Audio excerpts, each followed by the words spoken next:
The Sussexes, Harry and Meghan, they've once again been hitting the headlines after being photographed last night with the Jamaican Prime Minister. Yes, Harry and Meghan attended the One Love premiere to celebrate the life and music of Bob Marley. And while there, they were seen chatting and posing with Jamaica's PM, Andrew Holness, who has previously been vocal about his desire to cut ties with King Charles and the monarchy, and he's currently Jamaica's head of state. Yes, well, joining us for more on this is the talent and PR manager, Jonathan Shallett. Thank you very much indeed for joining us on the show. Now, you're a talent and PR man, so you'll be used to some of your clients perhaps making silly decisions. Is this one, in your view, when it comes to Meghan and Harry?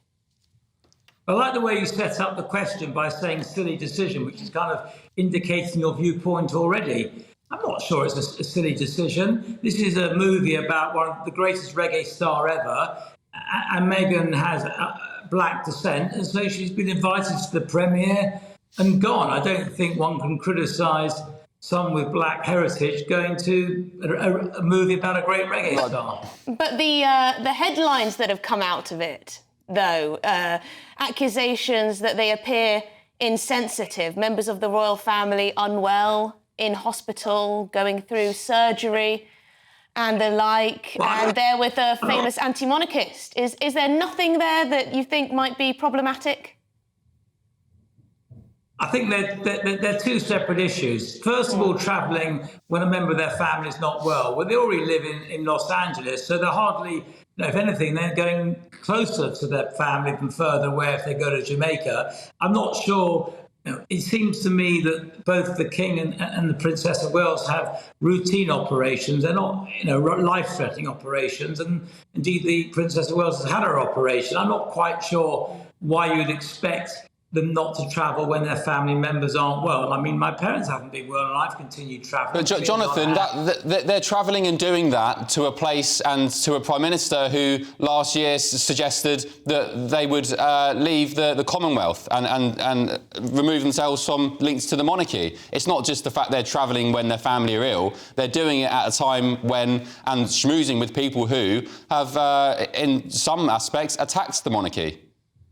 Well, the King Charles may say that's responsible. He went to the celebration of Barbados going independent from the UK and flew over to Barbados as Barbados ended their time as part of the UK jurisdiction. The fact is, our dialogue is better. Dialogue is better than ignoring. And I think because someone's anti-monarchist, when we had a brutal slave trade in Jamaica hundreds of years ago, I'm not sure they can be attacked for going with a democratically elected Jamaican Prime Minister, if that's the policy of the country. I mean, Barbados has remained great friends with Britain, even though now totally independent. And many could say perhaps that's a good way of keeping positive relationships with Jamaica, with the brothers to the next king being there. I think, there are positives here as well. I think this is an example of the media in Britain having one agenda. Yeah. Again, Meghan. I mean, I wonder if it's... you make a good point there. You make a good point. But what about what they're doing there?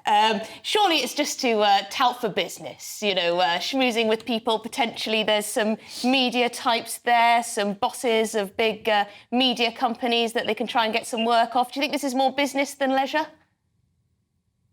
Well, at the end of the day, unless you are a lucky sperm, in other words, your parents give you tons of money, or you've inherited tons of money, you've got to make a living.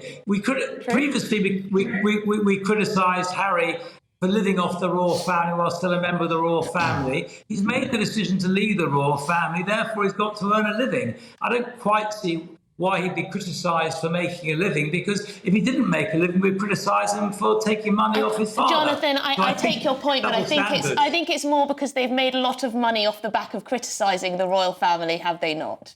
So there is always that.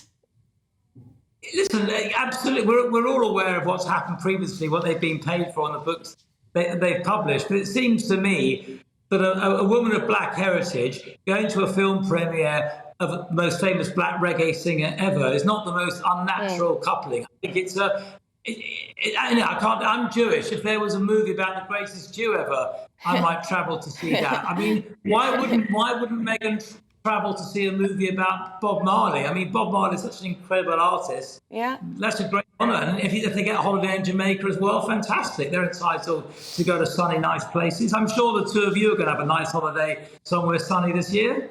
I hope so. I hope so. My last holiday was in Norway, and it was absolutely freezing. Mine was Iceland last weekend. Well, Minus 20. There's a volcano. Isn't there a volcano in Iceland? Yeah, you can see the smoke billowing as you come in. Yeah, it's amazing, fantastic. Well, it was absolutely brilliant to get your perspective. Perhaps you've softened mine a little bit. Jonathan, What Charlotte. I do think is I don't follow the narrative of many people. I think there's a lot of criticism of Harry and Meghan that's unwarranted. I'm not saying it's all unwarranted, but there's a lot that's unwarranted. And it's interesting, overseas, they're viewed much more favourably than they are in the UK. Well, I'm not sure in the States anymore. But anyway, we could argue this back and forth. But Jonathan, Charlotte, talent and PR manager, thank you very much for your perspective.